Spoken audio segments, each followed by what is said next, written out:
Sometimes we can be overly confident and certain in our own rightness. What's your experience challenging and being open to how we might be wrong? You mentioned this in the book, and you and I have had lots of conversations around vulnerability. Back then, the notion of vulnerability being a strength was simply not accepted. We would deliberately do things to actually discourage vulnerability and build up walls. That lack of vulnerability is in some ways important when you're doing what SEALs do, because you don't want to subject yourself to overthinking certain traumas and certain pain that you experience. If you let yourself obsess with looking backwards when something bad happens, you can't be effective looking forwards, and you can't be effective leading the team. But the ugly twin of that is that you lose your humanity, right? You lose your vulnerability. I think that was what was lacking that day, was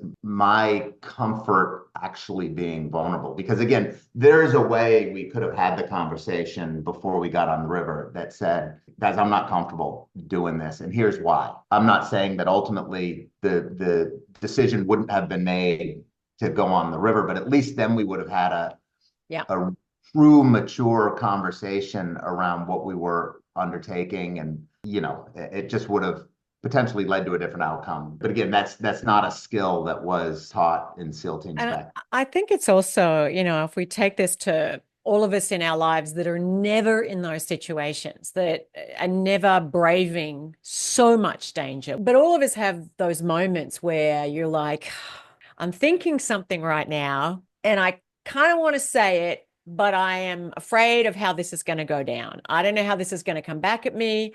I want these people to think well of me. Humans, humans are hardwired for connection. We want to be accepted, we want to be loved, we want to be supported as part of a tribe. Frequently, that desire to be part of a tribe leads us to be quiet. But isn't it funny that being quiet actually becomes counter to what you're trying to do? When you want an effective relationship, again, you need vulnerability.